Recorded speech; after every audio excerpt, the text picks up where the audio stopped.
हुमैरा असगर को ना तो कत्ल किया गया है और ना ही उसने खुदकुशी की है। मौत तबई है। मैदे में जहर या ड्रग्स का भी कोई सुराग नहीं मिला। केमिकल एग्जामिनर ने हुमैरा असगर की बॉडी से लिए गए सैंपल्स की बुनियाद पर रिपोर्ट दे दी है। केमिकल एग्जामिनर की रिपोर्ट की बुनियाद पर अब मेडिको लीगल ऑफिसर पोस्टमार्टम की हतमी रिपोर्ट तैयार करेगी, जिसमें वजह मौत नेचुरल लिखा जाएगा। बड़ी खबर मैं आपको दे रहा हूं कि हुमैरा असगर केस का ड्रॉप सीन हो गया है। हुमैरा असगर की मौत तबई थी। तमाम कयास आराइयां गलत साबित हुई हैं। हुमैरा असगर ने ना तो जहर खाकर खुदकुशी की और ना ही उसकी मौत ड्रग्स के ओवरडोज से हुई है। हुमैरा असगर के मैदे में जहर का कोई सबूत नहीं मिला, जिसके बाद ये कहानी भी ख़त्म कि उसे मुबैना तौर पर जहर देकर कत्ल किया गया। जिस्म की सारी हड्डियां भी सलामत हैं, इसलिए तशद्दुद से मौत का चैप्टर भी क्लोज हो गया है। अलबत्ता हुमैरा असगर के मोबाइल फ़ोन्स और लैपटॉप का फॉरेंसिक अभी नहीं हो सका है।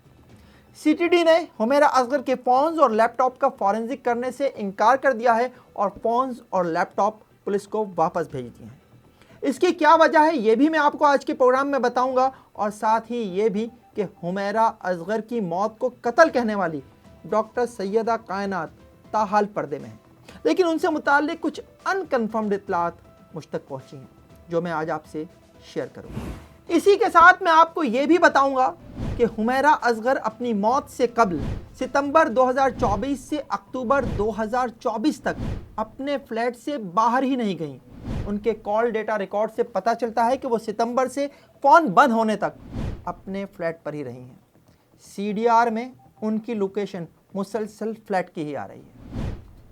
आज का प्रोग्राम हुमैरा असगर की मौत के बाद उठने वाले तमाम सवालों का जवाब है। हुमैरा असगर की डिकम्पोजिशन के एडवांस स्टेज पर मौजूद बॉडी 8 जुलाई 2025 को डिफेंस में उनके फ्लैट से उस वक्त मिली थी जब फ्लैट खाली कराने के लिए अदालती अमला मालिक मकान के हमरा फ्लैट पर पहुंचा था। हुमैरा असगर की बॉडी उस हाल में थी कि उसे फौरी तौर पर शनाख्त करना भी नामुमकिन था। पुलिस ने उनकी लाश जिना अस्पताल पहुंचाई थी, जहां पौने 2 घंटे तवील उनका पोस्टमार्टम किया गया था, और पोस्टमार्टम की इब्तिदाई रिपोर्ट में lady MLO doctor Bakhtawar Khan ने बज़ाहिर मौत की वजह तबई ही करार दिया था, और उसकी बड़ी वजह जिस्म की तमाम हड्डियों का सलामत होना बताया था। तब मौत की असल वजह जानने के लिए जिस्म के मुख्तलिफ आज़ा से सैंपल्स लिए गए थे, जो केमिकल एग्जामिनेशन के लिए भेजे गए थे। बॉडी से लिए गए सैंपल्स एक बरनी में पुलिस के हवाले किए गए थे, ताकि वो उन्हें केमिकल एग्जामिनर के पास जमा करा दे। लेकिन ये बरनी कई दिन तक पुलिस के पास पड़ी रही। ताहम 5 दिन पहले ये नमूने इब्तिदाई पोस्टमार्टम की रिपोर्ट के हमरा केमिकल एग्जामिनर के पास जमा करा दिए गए थे, और अब केमिकल एग्जामिनर ने अपनी रिपोर्ट भी दे दी है। मैं एक दफ़ा फिर ये बता दूं कि मौत की वजह जानने के लिए हुमैरा असगर के मैदे से सैंपल लिए गए थे, और इब्तिदाई पोस्टमार्टम रिपोर्ट के मुताबिक ये सैंपल सियाह मादे की तरह था, जो अब पाउडर की शक्ल इख्तियार कर गया था। केमिकल एग्जामिनर ने लेडी एमएलओ की जानिब से भेजे गए इन सैंपल्स की बुनियाद पर अपनी रिपोर्ट में सारा मामला ही हल कर दिया है। मामला था क्या, ये भी बता देता हूँ। हुमैरा असगर की बॉडी मिलने के बाद उनकी वजह मौत पर मुसलसल सवाल उठ रहे थे। वज़ीर आज़म पोर्टल पर आने वाली एक शिकायत जो डॉक्टर सैयदा कायनात की जानिब से की गई थी, उसमें कहा गया था कि हुमैरा असगर को मीरपुर खास के एक फार्म हाउस पर ले जाकर शराब और आइस के नशे का आदी बनाया गया था, और उसकी मौत को एक कत्ल के तौर पर देखा जाए। वज़ीर आज़म पोर्टल से ये शिकायत आईजी सिंध तक पहुँचने के बाद पुलिस के लिए ये जानना ज़रूरी हो गया था कि अगर हुमैरा असगर को कत्ल किया गया है तो ये कैसे किया गया है। आया ये मौत ड्रग्स के ओवरडोज से हुई, उन्हें जहर दिया गया, या ज़्यादती के बाद तशद्दुद करके कत्ल किया गया।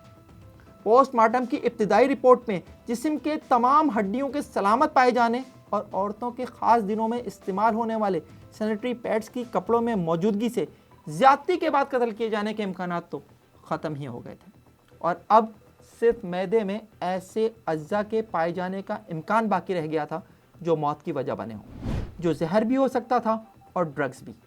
लेकिन केमिकल एग्जामिनर ने मैदे से हासिल नमूनों की केमिकल एग्जामिनेशन के बाद करार दिया है कि मैदे में कोई जहर या ड्रग नहीं पाई गई। یہاں میں آپ کو یہ بھی بتا دوں کہ حمیرہ اصغر کے حوالے سے یہ بھی کہا جا رہا تھا کہ وہ آخری دنوں میں مسلسل پارٹیز میں جا رہی تھیں جہاں وہ ڈرگز بھی لیتی تھیں اور ڈرگز کا یہی اوور ڈوز ان کی موت کی وجہ بنا۔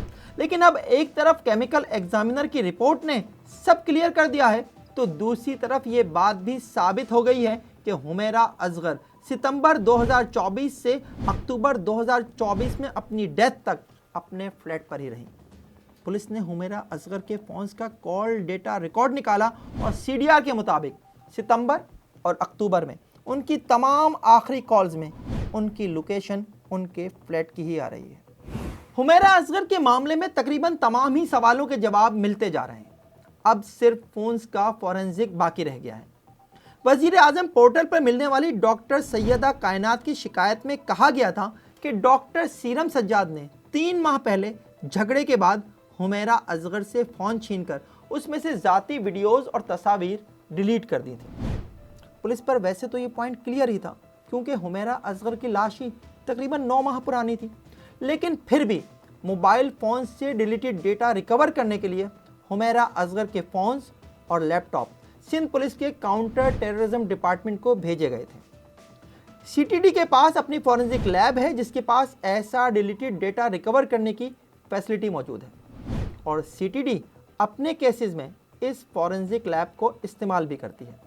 لیکن حمیرہ اصغر کے کیس میں سی ٹی ڈی نے حمیرہ اصغر کے موبائل فونز اور لیپ ٹاپ کا فورنزک کرنے سے منع کر دیا۔ پولیس سرائے کے مطابق سی ٹی ڈی حکام نے موقف اختیار کیا کہ سی ٹی ڈی کی forensic lab C T D کے کیسز کے علاوہ کسی بھی کیس میں فورنزک کرنے کا اختیار نہیں رکھتی، اور اگر یہ معاملہ کسی وقت عدالت پہنچا تو سی ٹی ڈی کی اتھارٹی کو چیلنج کیا جا سکتا ہے۔ اس لیے حمیرہ اصغر کے فونز اور لیپ ٹاپ پولیس کو واپس بھیج دیے گئے ہیں، جو شاید اب فورنزک کے لیے ایف آئی اے یا پنجاب کی فورنزک سائنس لیب بھیجے جا سکتے ہیں۔ اب میں آپ کو یہ بتاؤں گا کہ وزیر اعظم پورٹل پر ملنے والی ڈاکٹر سیدہ کائنات شاہ کی تلاش میں جب میں نے گھوڑے دوڑائے تو مجھے میرپور خاص سے کچھ ان کنفرمڈ اطلاعات موصول ہوئی ہیں۔ اطلاعات کے مطابق ڈاکٹر سیدہ کائنات اور اس شکایت میں موجود دوسرا نام ڈاکٹر کشش دونوں کا تعلق میرپور خاص سے ہے۔ ڈاکٹر سیدہ کائنات نے میرپور خاص کے ہی کالج سے ایم بی بی ایس کیا ہے اور کراچی کے ایک سرکاری اسپتال میں ملازمت کر رہی ہیں، جبکہ ڈاکٹر کشش کا حیدرآباد میں کلینک ہے۔ اسی طرح اس شکایت میں جس شخص ڈاکٹر سیرم اور اس کے والد حکیم سجاد پر الزام عائد کیا گیا ہے وہ بھی میرپور خاص کے ہی رہائشی ہیں۔ اور تو اور وزیر اعظم پورٹل پر شکایت کے لیے جو موبائل فون نمبر استعمال کیا گیا تھا وہ بھی میرپور خاص کی ہی ایک دیہاتی ہندو عورت گومی رائے مل کے نام پر رجسٹرڈ ملا ہے۔ وزیر اعظم پورٹل سے ہو کر آئی جی کمپلین سیل تک پہنچنے والی اس شکایت کو پولیس نے انکوائری میں بدل کر ایک پولیس آفیسر کو باقاعدہ طور پر انکوائری آفیسر مقرر کیا تھا، اور انکوائری آفیسر نے اپنی انکوائری رپورٹ فائنل کر لی ہے۔ یہ انکوائری رپورٹ اب لیڈی ایم ایل او کی فائنل پوسٹ مارٹم رپورٹ کے ہمراہ وزیر اعظم ہاؤس بھیج دی جائے گی جہاں سے یہ شکایت آئی تھی۔ آخر میں یہ بھی بتا دوں کہ باڈی حمیرہ اصغر کی ہی تھی یا نہیں، یہ جاننے کے لیے حمیرہ اصغر کی باڈی سے ڈی این اے کے لیے بھی سیمپل لیے گئے تھے، اور میچنگ کے لیے باڈی لینے کراچی آنے والے ان کے بھائی ڈاکٹر نوید کا بلڈ سیمپل بھی لیا گیا تھا۔ جمعرات کی شام جس وقت تک میں یہ پروگرام ریکارڈ کر رہا تھا ڈی این اے کی یہ رپورٹ نہیں آئی تھی، تاہم پولیس حکام کا کہنا ہے کہ یہ ڈی این اے رپورٹ بھی 1-2 دن میں آ جائے گی۔ یہ پروگرام آپ کو کیسا لگا کامنٹ سیکشن میں کامنٹ کر کے ضرور بتائیے گا۔ دیکھتے رہیے FIR جب تک جرم باقی ہے۔